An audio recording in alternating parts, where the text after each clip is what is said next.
kelompok dan jenis kelompok.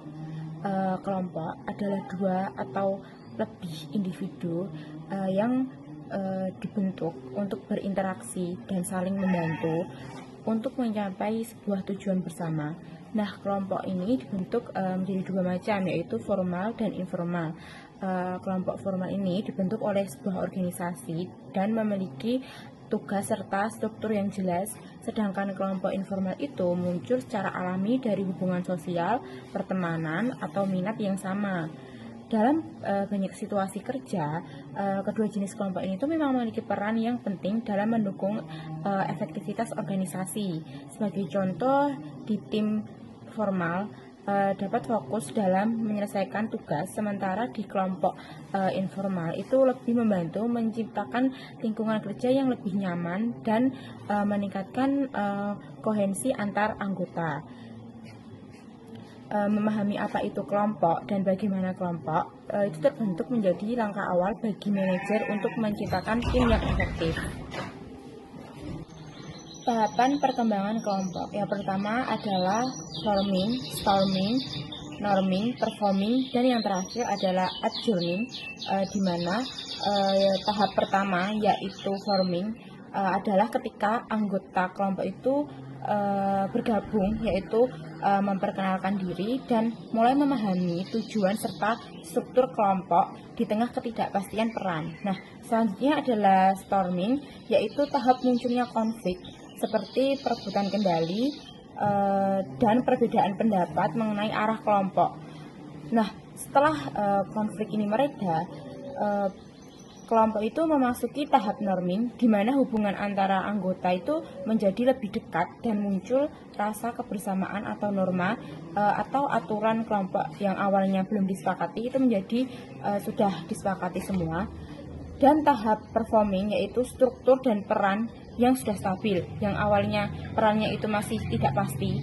Di tahap inilah peran itu sudah mulai stabil, lalu kelompok itu bisa fokus untuk menyelesaikan tugas secara lebih efektif.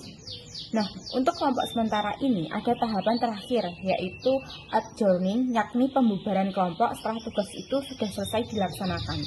Nah, setiap tugas yang sudah selesai dilaksanakan itu pasti akan ada disertai dengan perasaan bangga atau sedih.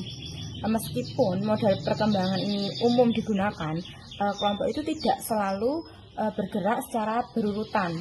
Ada beberapa dapat itu kembali ke tahap sebelumnya, atau bahkan kinerja yang berkinerja tinggi saat berada dalam tahap storming itu biasanya akan gagal, karena kan tahap storming tadi itu akan ada munculnya konflik. Nah, bahkan konflik itu bisa kita tangani, lalu akan semakin lama itu konflik akan malah menjadi suatu kebersamaan, karena di tahap selanjutnya akan ada yang namanya anggota itu akan lebih dekat gitu. Lalu oleh karena itu juga manajer itu perlu memahami tahap perkembangan kelompok agar dapat mengenali tantangan yang mungkin akan terjadi dan akan membantu kelompok mencapai efektivitas. Selanjutnya ada struktur kelompok. Nah, struktur kelompok itu pasti punya struktur internal yang membentuk perilaku anggota dan mempengaruhi kinerja kelompok. Mari kita bahas beberapa aspek dalam struktur kelompok. Yang pertama ada peran. Nah, peran itu adalah perilaku yang diharapkan dari seseorang berdasarkan posisinya dalam kelompok. Peran itu ada dua, yaitu yang pertama penyelesaian tugas dan peran pemenuhan kebutuhan anggota.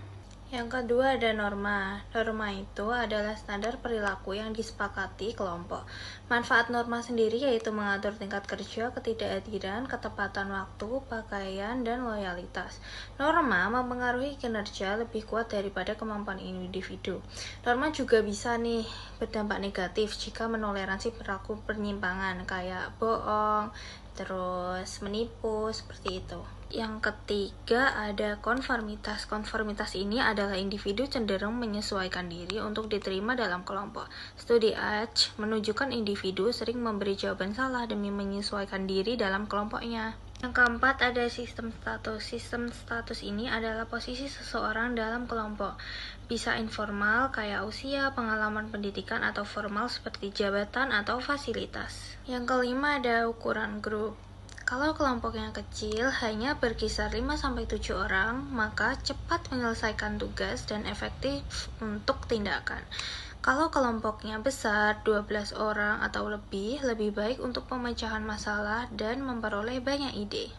Selanjutnya ada kohesivitas kelompok. Kohesivitas kelompok adalah tingkat ketertarikan anggota dan kesamaan tujuan. Jika kohesivitas tinggi dan tujuannya positif, maka produktivitas tinggi. Jika kohesivitas tinggi dan tujuannya negatif, maka akan menurunkan produktivitas. Jika kohesivitas rendah, maka efeknya bergantung tujuan kelompok. Yang ketujuh adalah proses kelompok. Proses kelompok meliputi komunikasi, pengambilan keputusan, dan manajemen konflik. Proses positif maka akan menimbulkan sinergi atau ide lebih banyak daripada individu. Jika proses negatif maka konflik tinggi, komunikasi buruk, dan terjadi kemalasan sosial. Yang terakhir ada pengambilan keputusan. Pengambilan keputusan memiliki keuntungan dan kekurangan. Keuntungannya ada informasi lebih banyak dan beragam, alternatif lebih beragam, penerimaan keputusan lebih tinggi, lalu kekurangannya ada lebih lambat, minoritas, vokal dapat mendominasi, dan resiko groupthink. Selanjutnya adalah work group performance and satisfaction atau kinerja kelompok dan kepuasan. Nah, dalam bab probes ini jelaskan mengapa sih ada kelompok yang sangat sukses dan puas bekerja sama, sementara ada yang tidak gitu. Nah, di sini menunjukkan bahwasanya ada kombinasi anggota yang tepat dan juga kerjasama yang baik dalam sebuah organisasi maupun kelompok, dan juga kondisi pendukung dapat menghasilkan kinerja yang luar biasa. Kemudian yaitu ada beberapa faktor di sini yang dijelaskan bahwasanya yang pertama ada kondisi eksternal yang diberlakukan kepada kelompok. Seperti yang kita tahu bahwa kondisi eksternal adalah faktor-faktor di luar kelompok yang mempengaruhi bagaimana kelompok itu bisa bekerja. Karena kita tahu bahwasanya kelompok dalam sebuah organisasi itu tidak bisa berdiri sendiri. Jadi pasti ada pengaruh oleh lingkungan di sekitar organisasi. Nah, contohnya itu yang pertama faktor-faktor kondisi eksternal itu yang pertama ada strategi organisasi. Contohnya itu seperti strategi organisasi itu misalkan ingin menggunakan strategi efisiensi biaya, kemudian inovasi, kemudian peningkatan kualitas. Nah, arah dari efisiensi biaya, inovasi, dan peningkatan kualitas ini tuh bisa menentukan prioritas dan juga arah kerja kelompok. Kalau misalkan dari efisiensi biaya berarti kan yang contoh misalkan awalnya itu dari gaji mereka itu 2 juta tapi dipotong menjadi 1.500.000, ini kan menjadi suatu faktor di mana suatu karyawan itu bisa menjadi kurang semangat gitu dalam bekerja. Kemudian yaitu struktur wewenang. Nah, dalam sebuah organisasi itu udah pasti ada yang namanya struktur. Jadi mereka tuh tahu siapa sih pemimpin kelompok mereka itu, kemudian kepada siapa setiap karyawan itu melapor, dan juga bagaimana alur pengambilan keputusan yang dibuat dari struktur organisasi. Kemudian sumber daya yang ada di sebuah organisasi. Ketersediaan sumber daya ini merupakan hal penting ya teman-teman dalam sebuah organisasi. Nah, ini tujuannya itu untuk membuat sebuah kelompok itu bekerja secara lebih efektif maupun lebih semangat begitu. Dengan adanya contoh seperti fasilitas yang baik, yang bagus, kemudian nyaman. Nah, karyawan maupun kelompok itu kan bisa bekerja secara lebih efektif dan juga lebih nyaman begitu. Kemudian dengan adanya alat kerja yang baru, kemudian alat kerjanya itu terawat gitu kan. Jadi kan sebuah karyawan itu bisa bekerja secara lebih cepat begitu maupun lebih efisien. Kemudian dengan adanya anggaran. Nah, anggaran ini kan sebenarnya suatu yang sangat penting ya dalam sebuah organisasi. Contoh, misalkan jikalau organisasi ini anggarannya itu besar gitu, tapi dia kemudian menetapkan efisiensi biaya dengan adanya anggaran yang banyak tadi kan, jadi efisiensi biayanya itu tidak terlalu mempengaruhi gaji mereka begitu. Terbalik jikalau mereka mempunyai anggaran yang sedikit, jadi efisiensi biayanya itu lebih banyak sehingga bisa memotong gaji karyawan lebih banyak begitu misalkan. Nah, dengan adanya ketersediaan sumber daya yang ada di organisasi ini kan merupakan suatu kecenderungan agar sebuah kelompok maupun karyawan itu bekerja secara lebih efektif. Itu sistem dan budaya. di mana dalam sistem ini merupakan serangkaian alat ataupun tindakan seperti mengevaluasi dan juga meningkatkan kinerja karyawan dengan tujuan yaitu menyelaraskan antara tujuan sebuah kelompok dengan organisasi maupun perusahaan, kemudian memastikan bagaimana sih kinerja kinerja sebuah kelompok ini, apakah mereka cukup memenuhi ekspektasi sebuah perusahaan maupun organisasi, apakah tidak begitu. Kemudian yaitu budayanya di dalam lingkungan kerja dan juga kebiasaan sebuah organisasi itu juga mempengaruhi teman-teman bagaimana sebuah organisasi itu bisa memotivasi sebuah kelompok untuk bisa bekerja lebih efektif lagi begitu. Selanjutnya yaitu sumber daya anggota kelompok. Nah, faktor yang kedua ini merupakan segala sesuatu yang dibawa oleh seorang karyawan maupun individu ke dalam sebuah kelompok dalam organisasi yang bisa mempengaruhi kemampuan setiap kelompok untuk bekerja secara efektif begitu. Kemudian sumber daya ini tuh bisa meliputi yang pertama ada pengetahuan, di mana seorang individu itu harus bisa memahami bagaimana penguasaan terkait teori, kemudian pengetahuan tentang informasi dan juga pemahaman tentang apa sih tugas yang mereka dapatkan begitu. Kemudian yaitu keterampilan. Nah, seorang individu itu harus bisa memiliki setidaknya satu skills maupun keterampilan yang mereka kuasai begitu, meliputi manajerial contohnya, kemudian interpersonal yang dipergunakan dalam pekerjaan, contohnya seperti keterampilan dalam berkomunikasi, kemudian keterampilan kerjasamanya itu antar karyawan maupun antar individu itu baik, kemudian bisa mencari solusi dalam pemecahan masalahnya. Selanjutnya yaitu kemampuan teknis. Kemampuan teknis ini meliputi kemampuan fisik dan juga mental yang harus ada dalam seorang individu maupun karyawan, seperti kemampuan menganalisis, kemudian kreativitasnya tanpa batas, kemudian memiliki kemampuan ketelitian yang sangat tinggi dan juga kemampuan dalam mekanis. Kemudian yaitu sifat kepribadian.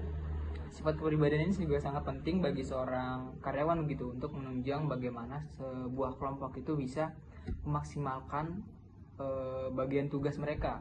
Kepribadian ini mengaruhi cara individu maupun karyawan itu berinteraksi dengan anggota lain sehingga bisa menghasilkan kolaborasi antar karyawan itu semakin kuat. Nah, dalam sifat kepribadian ini kita tahu bahwasanya kepribadian seseorang itu beda-beda. Ada yang positif dan juga ada yang negatif. Contoh dari sifat positifnya itu seperti ramah, kemudian bisa mandiri dan juga kooperatif. Dengan adanya sifat positif dalam seseorang karyawan, itu bisa meningkatkan moral dan juga produktivitas sebuah kelompok.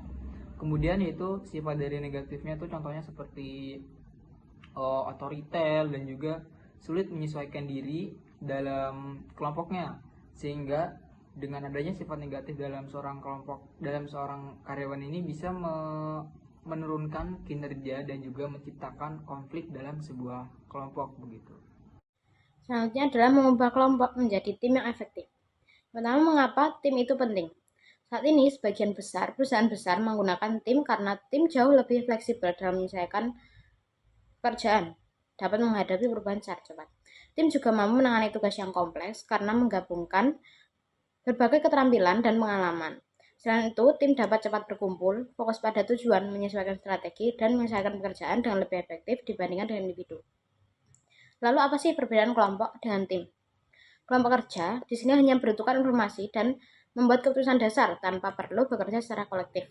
Berbeda dengan itu, tim bekerja inisiatif untuk mencapai tujuan bersama. Anggota tim saling melengkapi, saling bertanggung jawab, dan menghasilkan sinergi sehingga hasilnya lebih baik dibandingkan kerja masing-masing secara terpisah.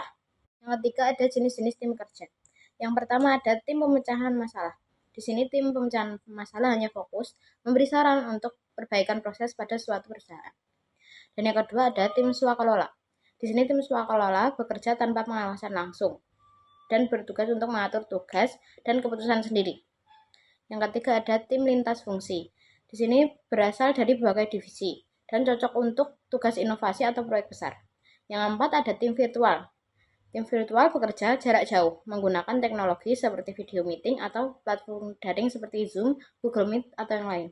Yang keempat, terdapat ciri-ciri tim yang efektif. Tim yang efektif di sini memiliki tujuan yang jelas, serta memiliki keterampilan yang relevan, saling percaya, komitmen tinggi, dan komunikasi yang baik. Mereka juga mampu bernegosiasi ketika ada perubahan tugas. Kepemimpinan yang tepat berperan sebagai coach, bukan sebagai pengontrol. Selain itu, tim membutuhkan dukungan organisasi seperti pelatihan sistem, evaluasi yang jelas, dan sumber daya yang memadai. Tantangan saat ini dalam mengelola tim. Yang pertama, tantangan utama dalam mengelola tim. Pergeseran dari kerja individual ke kerja tim menuntut kolaborasi, komunikasi, dan kepentingan tim di atas kepentingan pribadi. Manajer harus memahami faktor yang mempengaruhi kinerja dan kepuasan anggota tim. 2. Mengelola tim global. Ada sumber daya anggota. Budaya mempengaruhi perilaku tim, misal penghindaran ketidakpastian, stereotip, kenyamanan menghadapi ambiguitas. Manajer harus memahami kemampuan dan latar budaya anggota. Ada struktur kelompok, konformitas lebih tinggi pada budaya kolektivistik, status berbeda antar budaya. Amerika Serikat itu prestasi, Asia Latin, keluarga dan jabatan. Kemalasan sosial muncul di budaya individualistik, tidak muncul di budaya kolektivistik. Kohesivitas sulit dibangun pada tim global karena perbedaan budaya dan potensi miskomunikasi. Lalu ada proses kelompok, tantangan komunikasi karena perbedaan bahasa, potensi salah paham. Pengelolaan konflik lebih sulit di tim global atau virtual. Budaya kolektivistik lebih cocok dengan gaya manajemen konflik kolaboratif. Lalu ada peran manajer mengembangkan keterampilan komunikasi, memilih jenis tim sesuai budaya. Misal, self-managed team kurang cocok di Meksiko. Peka terhadap perbedaan budaya antar anggota. Lalu yang ketiga, membangun keterampilan tim. Latihan membangun tim, team building, meningkatkan kolaborasi, kepercayaan, dan efektivitas. Tidak semua orang otomatis dapat bekerja dalam tim, makanya perlu dilatih. Lalu manajer berperan sebagai pelatih untuk mengembangkan anggota tim.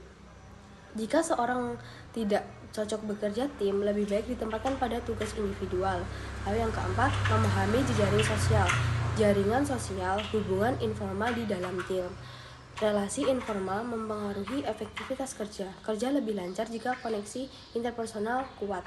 Pemetaan jaringan sosial membantu manajer untuk mengetahui siapa yang paling berpengaruh atau ahli. Mencegah masalah saat terjadi pergantian anggota. Kunci memahami aliran komunikasi dan dukungan dalam tim.